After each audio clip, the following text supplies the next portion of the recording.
Alright guys, gotta talk about this Keychron Q2 Max wireless keyboard. Seriously, this thing is a beast. I've been using it for a while now, and I'm so impressed. First off, the build quality is insane. Full metal construction, CNC machined aluminum. It feels incredibly premium and sturdy. No flex, no wobble, just pure quality. It's got that satisfying heft to it that you just don't get with plastic keyboards. And the typing experience? Let's just say it's a thought lover's dream. Keychron really nailed it with the acoustics on this one.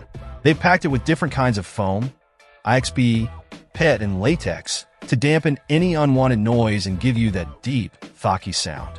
Combined with the double gasket design, screw-in stabilizers, and PBT keycaps, every keystroke is just chef's kiss.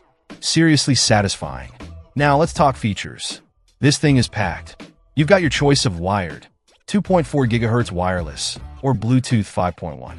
The wireless modes are super reliable, and I haven't experienced any lag or dropouts.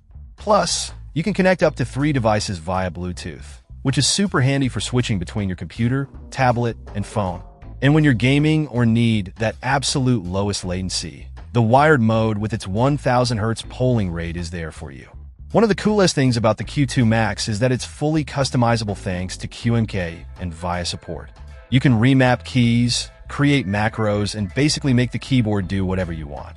This level of customization is a game changer, especially if you have a specific workflow or gaming setup.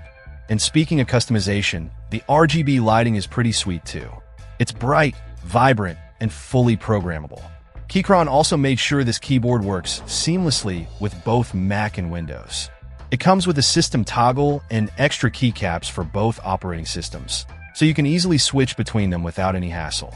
You can even save different layouts for each system, which is a really nice touch. Now, it's a 65% layout, so you're losing the number pad and some navigation keys. If you absolutely need those, this might not be the keyboard for you. But honestly, I found the 65% layout to be perfect. It's compact enough to save desk space, but still has all the essential keys. Plus, you can access the missing functions through the function layer. Overall, the Keychron Q2 Max Wireless is an absolute winner. It's got a premium build, a fantastic typing experience, tons of features, and it's fully customizable. Yeah, it's a bit of an investment, but if you're serious about your keyboards, this one is definitely worth checking out. It's easily one of the best, if not the best, 65% keyboards I've ever used. Let me know what you think in the comments below. Check out the video description for updated price. And thank you for watching this video.